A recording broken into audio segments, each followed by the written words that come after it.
Nanginayang ako dahil nandun na si Secretary Manny Bonoan at ang DPWH, pero ang itinuro po ay nasa ombudsman at ginagawa daw ng forensic ng NBI. Ilabas na natin din na siguro yung unofficial copy ng portions na useful sa public na files. Unless anyone says that it should not be released unofficially, then after your show po, baka pwede na natin nang i-release unofficially ang karagdagang impormasyon mula sa files. Grabe na nga ho talaga nangyayari ngayon mga ka-reaction update. PHA mismong itong si Con Leandro Lebiste nakaamoy ng kakaiba kahapon dyan sa Blue Ribbon Committee na bakit nga paikot-ikot daw ho sila. Bakit ho ayaw bulat-latin yung Cabral Files? Siyempre mga ka-update, napupuno na ito si Con Leandro Lebiste. Hindi ho niya matanggap yung nangyari na bakit kailangan pa ng ganyan, ganito. Marami pa ho daw proseso para ilabas yung Cabral Files. Kaya itong si Pinky Lacson, mga ka-update, may malaking katanungan itong si Con Leandro Lebiste at si Ted Filon. Na totoo nga ba na may pinagtatakpan ka dyan sa Cabral Files, Pinky Lacson? Ha? Meron ka bang pinagtatakpan? Ito nga, nandyan na si Manny Bonoan. Nilabas niya na rin yung katotohanan na itong si Manny Bonoan kasi mga kabdate.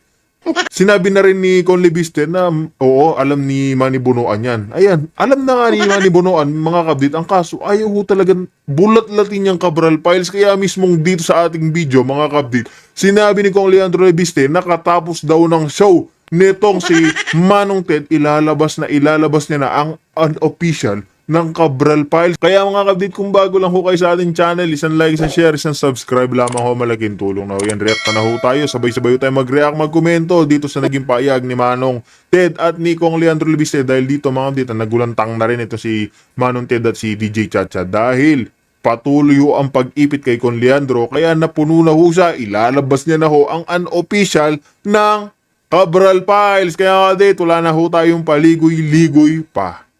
Hearing po kahapon sa Senado, I was waiting for some of the senators nga po na matanong kayo ng iba pa sanang mga impormasyon na hindi na po alam ng tao o hindi alam ng tao. Kayo po ba, Congressman, satisfied dun sa nangyaring hearing kahapon, sa naging takbo po ng pagdinig? Kasi parang latter part na po yata kayo natanong. Opo, unang-una po, mabuti na nandun si Secretary Manny Bonoan dahil kinumpirma niya na yung ipinakita nating budget per district summary sa Facebook ay familiar sa kanya at si current Undersecretary Bernabe ay nagkonfirma na galing sa DPWH ang file na yon. So at least yung summary na nagsacirculate sa internet ay na-confirm as authentic. Yung laman naman ng file na mas detalyadong nagbibigay ng mga proponents ng bawat proyekto ay hindi lumabas sa hearing kahapon. Nagtanong ang iba't ibang mga senador. Ang sagot po ng DPWH, ibinigay po nila sa ombudsman na sa tulong ng NBI ay gumagawa ng forensic analysis at ito po nakalagay dito sa tanong ni Senator Aquino, do we have the commitment that they will be further investigated at matitignan talaga siya? Ang sabi naman po ng Prosecutor General, it's with the ombudsman who's doing the forensic analysis. Tapos sabi po ni Senator Marcoleta, bakit pa tayo magpa-forensic? Meron naman rules on electronic evidence at pwede namang Ayan nga mga kabdita, dito kasi nagsabi na ho si Senator Marcoleta na kailangan na lang, hindi na kailangan ng forensic. Meron naman nga electronic, mas advanced pa ho. Kaya makikita ho natin dito mga kabdita, nagpapaligoy-ligoy lang ho yung mga hinayupak na yan para ho ayaw mabulat-lat yung Cabral Files. Tingin nyo ho ba hindi pa ilalantad ni Con Leandro yan? Siyempre mga kabdit, ilalantad niya na yan. Ilalabas niya na ho lahat ng mayroon sa Cabral Files. Kaya nga ho para nag-uunggoy-unggoyan na lang ho sila diyan kahapon. Forensic pa daw. Tapos itong DPWH binigay sa ombudsman. Alam na alam mo talaga mga kabdit na nagpapaka-play safe po sila. Ayaw ho na lang bulat-latin muna itong Cabral Files. Kasi mga kabdit, marami ho dyan. Yung may mga allocable, insertion, nandyan ho lahat mga kabdit. Kaya kabadong-kabado na yung mga madadawit. Kabadong-kabado na ho sila. Gagawa ho silang paraan para pananggain o protektahan yung mga tao dyan sa Cabral Files. labas na. Kaya parang naghihintay lang po tayo para sa official copy mula sa gumagawa ng forensic analysis. Pero wala naman po nagsabi na bawal ilabas yung unofficial copy. Kaya kung maaari po, baka pwede nang ilabas na rin yung unofficial copy. Oo. So, paano po ba yung congressman kung iintindihin namin yung sinabi nyo? Pakiramdam ninyo, meron sanang mga issue na na-bring up kahapon doon sa hearing, pero parang iniwasan? Ganun po ba yon? Well, there's a process for the NBI to finish the forensic analysis of Yusek Cabral's computer. Kaya ang opisyal na sagot ay hintayan natin ang authentication na ginagawa ng NBI. Pero sa pananaw ko, pwedeng talakayin ang laman ng files ayon sa hindi pa authenticated na kopya. Basta sabihin natin na hindi pa ito na-authenticate, pero hindi po doon sa hearing dahil yung hearing po ay opisyal na venue. Pwede po siguro sa labas ng hearing talakayin ang unofficial copy ng dokumento. Okay, so gusto nyo po sana, Congressman, kung sakaling may pagkakataon, sana sana po yung laman mismo ng Cabral files ang natalakay kahapon na hindi nga po nangyari dahil kailangan pa nga daw po itong i-authenticate. O di ba mismo si Kong Lebisten, na alam niyo na ho mga update, malakas na yung pakiramdam niya na hindi ho talaga tinatalakay yung loob ng Cabral files. Saan ho sila, paligoy-ligoy lang ho sila. Pinapaikot-ikot lang ho nila yung usapan, di ba? Tama po ba? Opo. At personally, nanginayang ako dahil nandun na si Secretary Manny Bonoan at ang DPWH, pero ang itinuro po ay nasa ombudsman at ginagawa daw ng forensic ng NBI, kaya hindi natin pa pwedeng i-authenticate. Okay, Pero, so that answers the question po, Congressman, dun sa tanong ko kanina na parang pakiramdam nyo, yung laman mismo ng files ang iniiwasan na matalakay kahapon. well, I'm not sure to say iniiwasan. I'm just saying the fact na may explanation na ina-authenticate pa daw pa kasi ng NBI. Okay, so puntahan po natin yung laman ng Cabral files kasi nga po nitong nakaraan meron po kayong press con, napanood po namin yan. Ang sinasabi nyo nga po parang meron kayong hawak na ebidensya pero hindi nyo pa po ito talaga po pwedeng ilabas. Ngayon, para sa ilang tao, nagkakaroon na po ng agam-agam ngayon na parang selective yung nagiging paglabas nyo po ng information. Ano po ba daw talaga ang agenda ninyo, Congressman? Para isiwalat yung katotohanan o may iba pa po ba? For political agenda po ba yan? Bakit po hindi nyo na lang ilabas talaga kung ano po ang laman nitong Cabral files? Gustong-gusto ko pong ilabas siya at hinintayan ko ang opisyal na pahayag ng DPWH na narinig na natin ay naghihintay tayo sa authentication at ngayon na narinig natin yan, sa tingin ko kung wala pong magsasabi na huwag ilabas yung unofficial copy, ilabas na natin din na siguro yung unofficial copy ng at least yung portions na useful sa public na files. At dagdag ko din po na may iba pa naman mga files na nabanggit din ako sa isang nakaraang hearing, but yung point about the Cabral files is unless anyone says that it should not be released unofficially, then after your show po baka pwede natin nang i-release unofficially ang karagdagang impormasyon mula sa files. Oo, pero kasi 'di ba, Congressman, yun nga po yung matagal na naming inaantay. Akala ko nga po nung press con nyo last time, meron kayong ilalabas na . So, imbis po yung iba ay maniwala talaga dito sa sinasabi nyo, may mga question na po talaga ngayon. Ano ba talagang dahilan? Ba't ayaw pa ilabas? Is it because of the threats na sinasabi nyo pong natatanggap nyo? If you're really for accountability, dun po kasi sa mga binitawan yung salita, with all due respect, Congressman, last time, sinasabi nyo po, pag may nangyari sa akin, saka lalabas. Something like that. Itong mga impormasyon. I mean, paano po ba namin dapat yung tanggapin? Kasi ang tagal na po nag-aantay ng publiko kung ano po ba talaga yung laman ng Cabral files. But for the longest time, para kaming binibitin sa isang teleserye. So parang ang pakiramdam namin, ano po ba talagang agenda nyo? Ba't di na lang ilabas? Thank you for clarifying. Unang-una, ang direktang sagot ko sa inyong tanong ay hinintayan ko ang DPWH na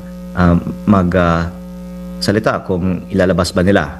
And dahil nagsalita na sila sa hearing kahapon at mukhang walang tiyak na date kung kailan ilalabas nila ang opisyal na kopya, then pagkatapos yung show, parang okay naman na ilabas ang unofficial na impormasyon mula sa files. Pero ang problema kasi pag ilabas yung unofficial, sasabihin naman nila na walang kwenta yan dahil hindi authenticate ng DPWH. Pero at least, binigyan natin ng chance na sila ang maglabas ng files. Pangalawa po, yung nabanggit nyo na statement ko na mahalagang impormasyon na lalabas pa ay maliban pa sa Cabral Files. Pero tungkol po sa Cabral Files, ito po ay ating i-upload sa Facebook pagkatapos ng inyong show. Okay, sige. So, Pero pinadala ko na rin po sa inyong staff ang i-upload ko po. Opo, Congressman, napanood ko yung press con po ninyo kasama ng inyong abogado. Ang rinig ko, ang sabi nyo, kapag kayo po ay, mawalang galang lang ha, kapag kayo po ay pinatay, lalabas itong mga kaninyo ay hawak nyo mga informasyon. Tama ho ba yon?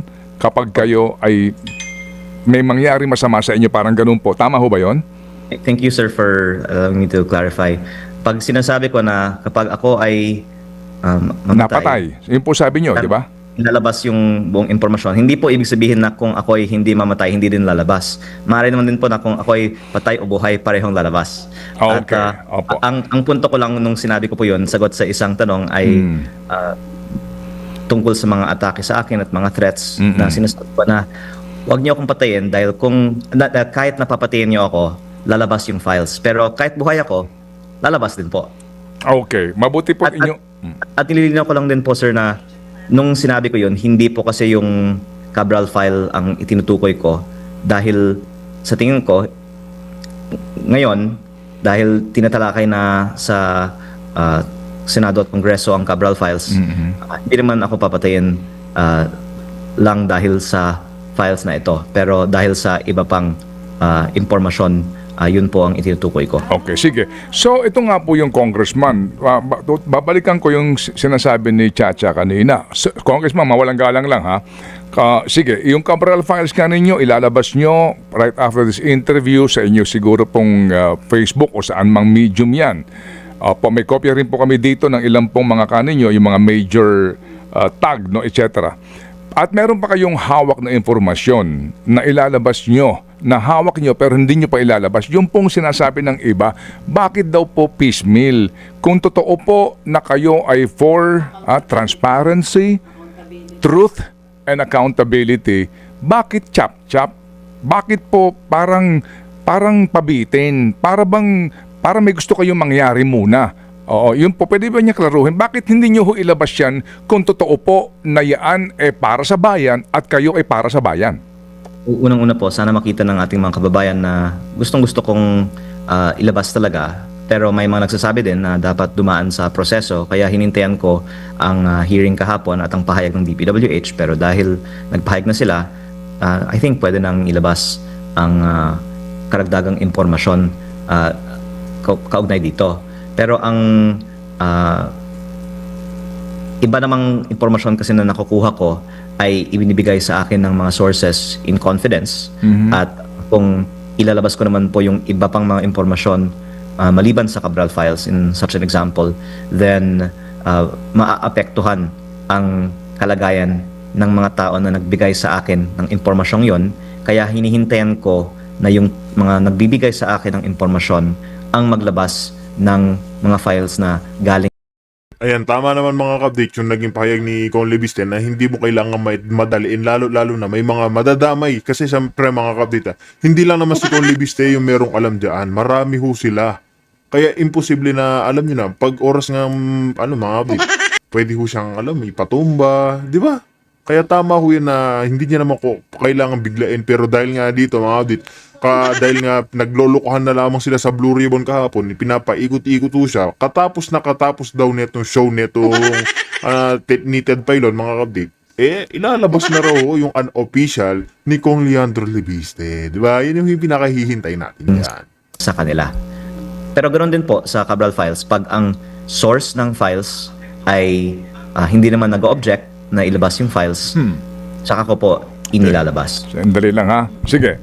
Yes po. Oo.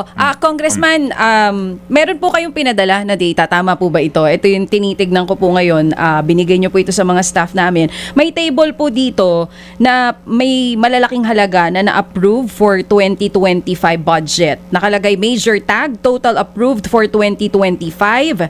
Tapos may nakalagay dito allocable. And then parang merong mga Bini 10, BIP, Senti 2025. Ito po ba yung bagong impormasyon na sinasabi nyo na hindi Cabral Files? Na medyo Hindi po. hindi po ito. Ito po ay galing sa Cabral Files at Okay.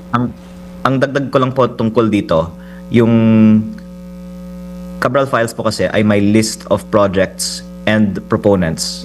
At sa 721 billion sa 2025 NEP, Yes. pong 401 billion sa district congressmen, meron po mga 100 billion additional para sa mga senators, party list, extra para sa mga district congressmen.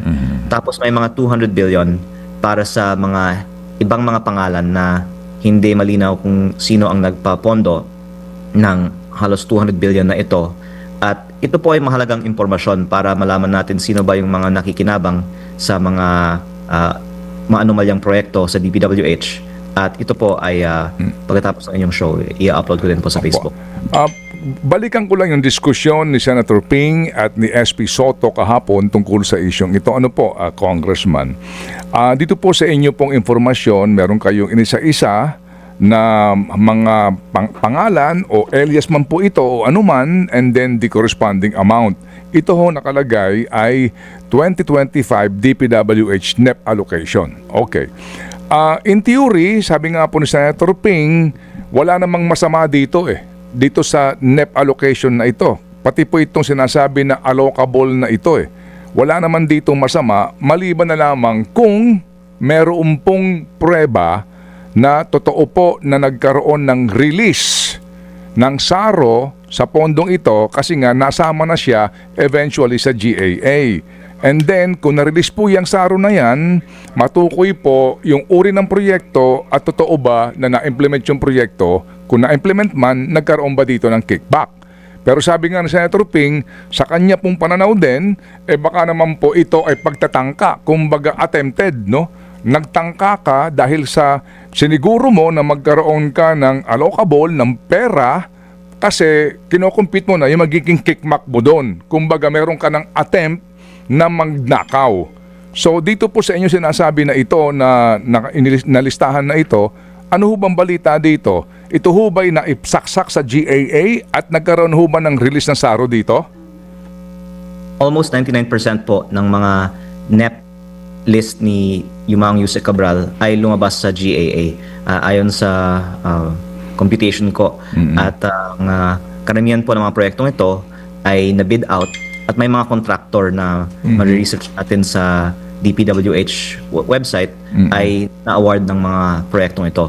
Kaya hindi lang po tangkang makakuha ng pondo ang mga nasa listahang ito, talagang inaprubahan ng Kongreso eventually. At ito po ay mas malinaw na makikita ng publiko kapag makikita nila ang listahan ng mga proyekto kasama ang mga eventually awarded na mga contractors. Okay, sige po. So, sa inyo pong ilalabas ngayon sa inyo pong website, yung itong binabangkit natin ng mga alias, mga pangalan, amount, and then the details nito na ano-anong mga proyekto per district at meron bang informasyon kung sino nga yung proponent nito at ano ang proyekto at sino ang kontraktor? Yung proyekto at yung contractor at yung tagging, yes po. At yung itinutukoy ko po kasi tungkol sa tagging ay ito. Yung fact na may congressman na nagpropose ng proyekto para sa sariling distrito ay hindi naman breaking news.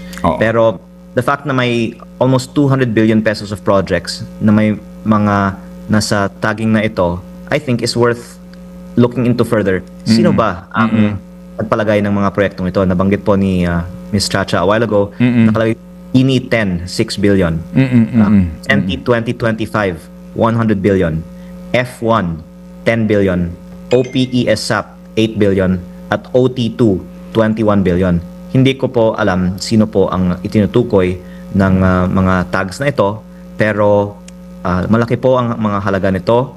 At sa sarili kong distrito, may mga proyekto na nanggagaling sa mga listahang ito, masasabi ko sa sarili kong distrito, yung mga proyekto na nanggagaling sa mga listahang ito ay maanomalya dahil overpriced at substandard. At kung gusto nating malaman sino ang nasa likod ng mga proyektong ito, dapat yung files na ito ay gamitin para magkaroon ng mas malalim pang investigasyon. Okay. Meron pong corresponding SARO itong binabanggit nyo ng mga proyekto. Meron ho kayong, ano ho ang inyong hawak na ebidensya na may SARO release po ito?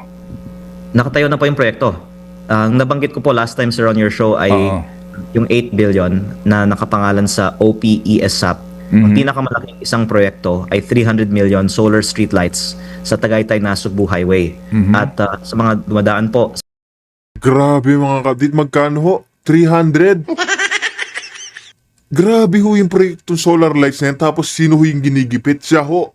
Siya ho, kasi hindi naman ho siya nagnanakaw dyan. Siya ho yung pinipilit na gipitin. Ito si Ombudsman Remula, pilit ho siyang pinapabagsak. Kaya ngayon mga kabdita, sa sobrang katigasan ng pagmumukha nitong ombudsman nga natin, ito, ilalabas niya na ho yung Cabral Files.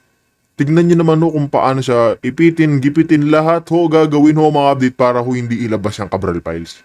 Di ba? Ginagawa ho lahat nila mga kabdit. Sanggain lahat ho mga kabdit para ho mapatahimik itong si Con Leandro, pero hindi ho siya nagpapaano mga kabdit. Hindi ho siya nagpapaligoy-ligoy.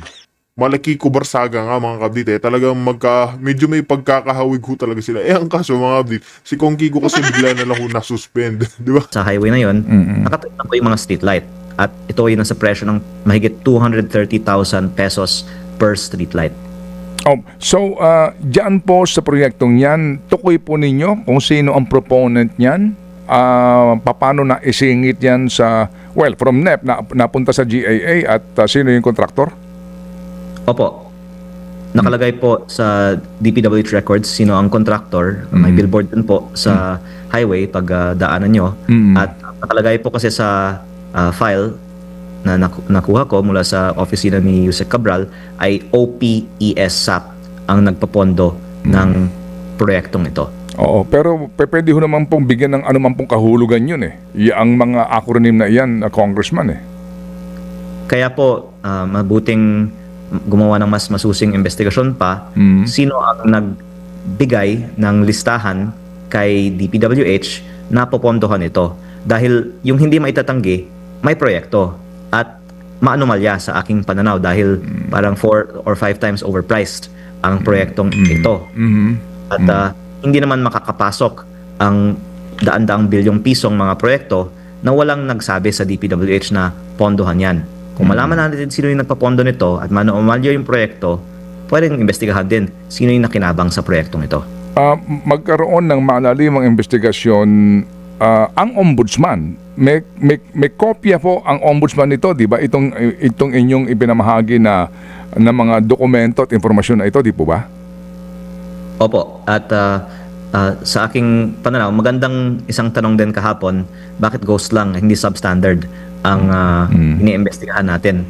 Siguro ang aking personal na opinion dyan ay kung gamitin kasi natin ang buong file para imbestigahan ang lahat ng mga substandard tapos mga proponents na ito, marami po talagang mga matatamaan. Kaya parang practically unfeasible na gamitin lahat ng ebidensyang ito. Pero I agree that we should be consistent. And what this really points to is there is a system-wide problem in the budget insertion sa DPWH. Opo. Meron pong kaisipan, Congressman, na total ho naman ang sinasabi nyo, kayo po ay nagmamalasakit, di ba? Sa bayan, kaya nyo po ginagawa ito. Di po ba? Itong bagay na ito. You're exposing this para po malaman ng taong bayan at magkaroon nga ng supposed to be nga correction sa pagkakamaling ito at may mga panagot. Bakit hindi na lang kayo mismo ang mag-file ng demanda kung sakasakali po na hawak nyo po ang lahat ng ito, hindi na ho kayo umasa na magkukusa po yung inyong inaasahan na mag-iimbestiga at kayo na ho maghain ng reklamo mismo sa ombudsman? Hindi po sapat ang file na ito para maghain ng reklamo dahil kailangan mong alamin kung talagang nagkaroon ng financial transaction yung proponent at yung contractor. So I think ang ginagawa ko po ngayon is to bring to light the information na pwede nilang gamitin para gumawa ng kaso. Opo. Kumbaga lead ka ninyo. Kaya po sinasabi kahapon, ito ang magiging lead. Opo. Ano po ang sabi sa inyong Senator Lacson? Siya ho ba inyong nakausap tungkol po dito sa lead na ito at magkaroon ng ilang pong, sa hearing po nila, masama ito at maipatawag itong mga sangkot umano dito? O talagang hindi na kayo papatawag kasi nga may question sa usapin po kung paano nyo ito nakuha? Well, si Senator Lacson ang nag-agenda nito dahil naniniwala siya na makakatulong itong impormasyon para may tukoy ang mga proponents ng mga proyekto. Tulad po ng nabanggit niyo kanina, sabi niya, kung ikaw ay nag-submit sa DPWH ng request, sa kanyang pananaw, yun po ay attempted na kung may commission, edi parang illegal na dapat yung pag-request na yun. Pero yun po ay galing sa kanya, hindi sa akin. Ako po ay sumasaludo kay Senator Lacson dahil napakahirap talaga na makakuha ng mga aamin ng pagkakamali at kailangan po sigurong tuloy-tuloy na ipatawag ang mga sangkot dito para lumabas po ang katotohanan at ipapaubaya ko po sa mga mas senior sa atin na i-lead ang mga investigasyon ng ito dahil ang kanyang payo po din naman as stated publicly ay wag naman bara-bara, dapat po dumaan sa proseso. Pero nakikita natin na tuwing hearing may progress naman po at sana dahil lumabas na itong impormasyon kahapon, sa susunod na hearing naman mas malalim naman po ang mga findings. Kaya ko din po ipopost ang list of contractors din kaugnay sa mga proyektong ito dahil doon po talaga makikita yung possible wrongdoing not only with the budget insertion pero sino yung contractor na nakakuha ng proyekto. Sige po. So after this, yung sinasabi nyo na meron pa, yung po na naman, yung meron pa na naman na iyan, kailan po yun at hanggang kailan po ito na meron pa? Well, tuloy-tuloy po ang ating kalap ng ebidensya kasi muli, yung list of projects ay nasa files. Yung list of contractors nasa DPWH records, binangga namin po siya, yun po ay i-upload ko at may mga contractors doon na konektado sa mga proponents. Okay, sige po. Ito ho, panghuling tanong kay Chacha. Oo. May bibigay lang po akong timeline sa inyo kung and correct as if we're wrong about this timeline. September, nakuha niyo po yung Cabral files. October, may mga balita na nakikipag-usap daw po kayo sa DPWH sa panahong sinasabi nyo rin na iniipit po yung budget ninyo doon sa inyo pong distrito. By November, tama po ba? Unti-unti nyo pong nilalabas yung files sa media, nagbigay din po yata kayo nun sa ICI and may sinasabi na parang meron din po doon sa Ombudsman. Tanong ko lang po, totoo po ba yung October 2025 last year? Nagkaroon nga po ba kayo ng communication with DPWH na nanghihingi po kayo ng additional funding para po sa inyong distrito? Nung nagpa-press con ako, I think October 16, Yes. ay tumawag sa akin. Yun po ay But is it true that you're asking for an additional budget for your district? Yun lang po. Yes or no po, Congressman? Yes. Yes, Yes. totoo po ito. Sige po. Aminado po yan kasi yun nga po yung sinabi kong napag-usapan nung tinawagan ako sa gitna ng Oo. press con. Oo. So totoo po naghihingi kayo ng additional budget for your district? Tama po. O di ba mga kabdit, wala naman ho kasing problema na humingi siya ng another budget. Sa distrito naman niya ho yan mga kabdit. Tsaka tingin niyo ho ba magnanakaw pa ho yung taong yan? Magkano ho yung network ni Conle Viste? Doon pa nga lang ho sa kumpanya niya na binentang walang prangkisa. Mga kabdit, lilawin natin na walang prangkisa. Magkano na ho? 34 billion. Tingin niyo ho ba kailangan niya pang magnakaw? Hindi niya ho kailangan yan mga ka-update.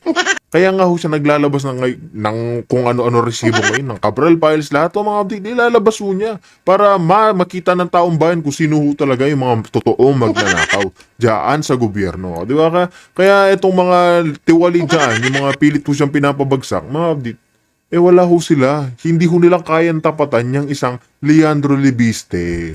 Di ba? Kaya mga dit, kung meron kayo naging reaction, opinion dito sa ating tinalakay na pag-usapan na mga nilantad ni Con Leandro Lebiste, lalo na katapos nga daw nito mga dit, ilalabas niya na raw itong unofficial dyan sa Cabral Files, talaga naman nakakakilabot na ito nangyari ngayon sa ating bansa. Kaya mga dit, dito lang natin sa comment section, pag-usapan lahat at dito na rin ho natin tatapusin ang ating reaction video.